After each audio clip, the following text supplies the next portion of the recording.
즐거운 소식을 보고 드립니다. 이재명 대통령이 이례적으로 언론에 경고를 하셨는데 화제입니다. 이 대통령은 오늘 SNS에 장영하 변호사가 대법원에서 징역 1년, 집행유예 2년이 확정된 것에 대해 언론들은 이런 판결이 나는데도 사과는커녕 추후 정정 보도 하나 없다고 지적했습니다. 이어 세상에는 저를 여전히 조폭에 연루된 사람으로 아는 사람들이 많을 것이라며 사실 확인 없이 보도하거나 의도적으로 조작, 왜곡 보도하는 언론, 근거 없는 허위 주장을 그대로 옮기는 무책임한 언론이 흉기보다 무서운 것이라고 강조했습니다. 이 대통령은 이 사건에 법적 대응을 맡았던 더불어민주당 이건태 의원의 SNS 게시물을 공유하며 고생하신 것 잘한다. 참으로 감사하다고 격려했습니다. 네, 이 부분은 이건태 의원이 매우 잘 처리하셨고 이재명 대통령 말씀에 100% 공감합니다. 언론들 문제 심각합니다. 그러나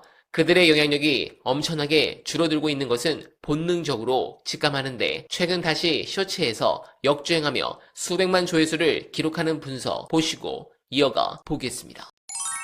한국 정치 이만하면 잘하고 있지 않아? 저는 그렇게 보는 편이에요. 이 정도 하는 나라도 별로 없어. 우리도 정책 가지고 많이 다투죠. 그러니까 그게 시끄러워요. 그러니까 정책 가지고 싸우는데. 근데 부동산 이러면 한쪽에서는 부동산 시장을 안정시키기 위해서 투기적 수요를 건절해야 되고 그래서 무슨 조치를 했습니다. 이렇게 말을 하면 이제 내 돈 갖고 집도 못 사냐 이렇게 플랜카드를 붙인단 말이에요. 허접해 보이죠, 그 싸움이. 근데 근본적으로 보면 이게 정책 싸움이에요. 정책 경쟁이라는 게 우아하게 앉아가지고 귀하의 말도 일리가 있으나 제 말이 더 맞지 않습니까? 이렇게 하는 게 아니고 한쪽에서는 부동산 투기로 부자가 되는 이런 일을 막아야 됩니다라고 해서 하고 한쪽에서는 내 돈 갖고 집도 못 사게 만드냐라고 욕하고 이게 정책 경쟁이에요. 이게 정상적인 거라고요. 저는 이게 정상이라고 봐요. 인간은 이거보다 더 나은 걸 정상적으로 할 수 있는 존재가 아니라고 저는 봐요. 이게 인간이라는 존재는요. 비방하기에는 되게 이뻐요. 되게 특이하고 아주 고상하고 그런 면이 있어요. 근데 그렇다고 해서 위대하다고 말하기에는 너무 비천한 면이 많아요. 둘 다 우리의 모습이라고요. 이 두 개가 다 있는 게 인간이고 인간 세상이고 정치고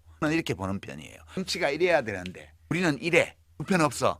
그야말로 정치를 망치는 인식 중에 하나라고 저는 보는 거예요. 이게 정치는 한 40점에서 60점, 70점 사이예요. 100점짜리를 딱 이상향으로 갖다 놓고 10점, 80점도 형편없으라고 말을 하면 헤어날 길이 없어요. 한국 정치는 그런 대로 작동해 왔다. 그렇게 보는 편이고요. 이번 12.3 계엄 이후에도 사람들이 이래야 돼, 저래야 돼 그 당위를 많이 얘기하잖아요. 내란 세력을 막 싹 청소해야 돼. 청소 안 돼요. 잘. 그러니까 저는 지금은 어떠냐 하면 이래야 돼라는 주장보다는 이 일이 왜 일어났지? 받아들이는 편이에요. 일어날 만한 이유가 있으니까 일어난 거야. 이거 앞으로 어떻게 되지? 어떻게 해야 돼가 아니고 그냥 어떻게 되나? 이렇게 질문을 해요. 어떻게 될 것 같지? 라는 거를 예측해 봐야 돼요. 그러니까 저는 이제 좀 약간 낙관적인 편이라 이렇게 해보니까 아이고 우여곡절 어디 보면 있겠지만 그렇게 꾸역꾸역 가질 것 같아. 그런 판단이 드는 거죠. 그러니까 엉망인데 그 정도 엉망은 아닐 것 같아. 내란 소개를 풀어주고 그런 판사를 어떻게 할 수도 없고 이런데 그래도 파면은 될 거야. 이런 거요. 지금까지 이렇게 되어 온 걸 보니까 앞으로는 이렇게 갈 거가.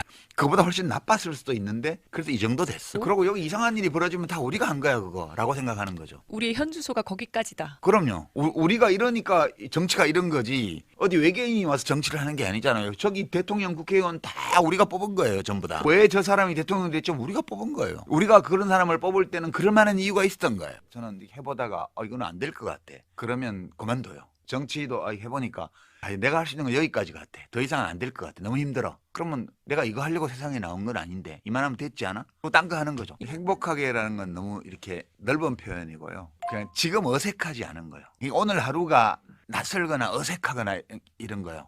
이거 뭐 할만해 이러면 하는데 너무 어색한 게 있어요. 하는데 예전에 제가 이제 노동운동가들 노동자들하고 같이 조그만 조직을 했을 때가 있어요. 저는 사실 노동을 해본 적도 없고 소시민 가정 출신의 그냥 지식 엘리트인데 거기 가서 그 무슨 노동운동이라고 이렇게 규정지어져 있는 그 틀 안에서 그 언어로 그 논리로 그 생활 방식으로 하는 게 너무 불편한 거예요. 그래서 이걸 해야 한다고 해서 하긴 하는데 내 삶이 너무 불편한 거예요. 이게 힘들다는 거하고는 달라요. 저는 억압에서 풀려난 느낌이에요. 라디오, 텔레비전과 신문의 시대에는 전파 송출 설비와 윤전기를 가지고 있는 자들이 세상을 지배했어요. 이게 어떤 지식분자도 그들의 손을 통하지 않고는 대중을 만나기 어려웠어요.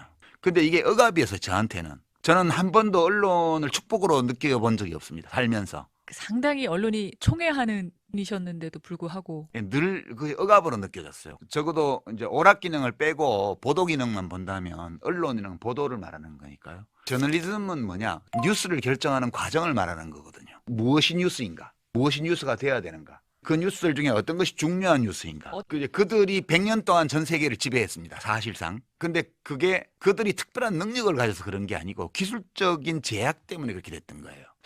전파 송출 시스템을 장악하고 있는 자가 편집권을 행사하는 거고요. 그다음에 윤정기를 가진 자가 그 뉴스를 결정하는 과정을 지배했어요. 그들이 독점했습니다. 근데 이게 뉴미디어가 지금 이제 특히 유튜브가 나오면서 SNS하고 결합해가지고 이것이 언론을 대체한 게 아니에요.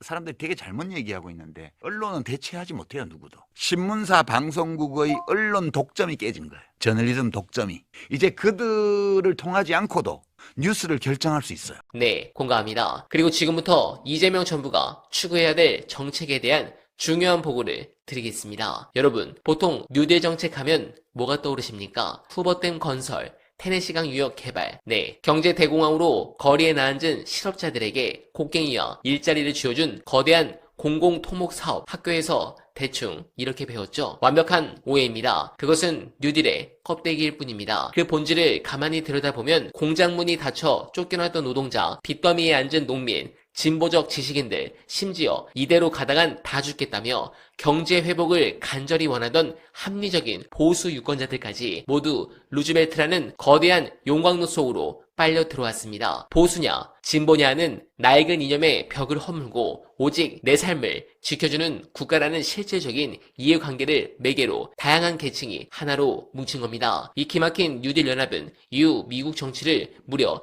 30여 년 동안 주도하는 난공불락의 진보 다수 연합으로 군림했습니다. 공화당은 이 거대한 연합의 벽 앞에서 수십 년간 옴짝달싹하지 못했죠. 여러분, 지금 이재명 정부와 거대 여당인 민주당이 바라보아야 할 나침반의 방향이 정확히 이곳을 향해야 합니다. 지금 국민들이 이재명 정부에 열광하는 이유는 낡은 이념 투쟁이 아니라 내 주식 계좌를 지켜주고 내 집 마련의 희망을 되살려주는 그 맹렬한 신행력 때문입니다. 권력을 잡았으면 그 권력으로 고통받는 다수 국민의 발목을 채우고 있는 사회 경제적 족쇄를 과감하게 끊어내야 합니다. 그리고 그 압도적인 정책의 성과를 바탕으로 새로운 정치적, 사회적 질서를 창출해내야 합니다. 이것이 기득권 카르텔을 영구적으로 무장해제시키고 앞으로 20년, 30년을 내다보는 도도한 대개혁의 시대를 여는 유일한 열쇠입니다. 여러분들은 어떻게 생각하십니까? 공감하셨다면 소중한 언알바 후원 부탁드립니다. 댓글에 고정된 내용을 통해 많은 사랑 부탁드리며 언알바는 오늘도 최선을 다하겠습니다. 여러분 고맙습니다.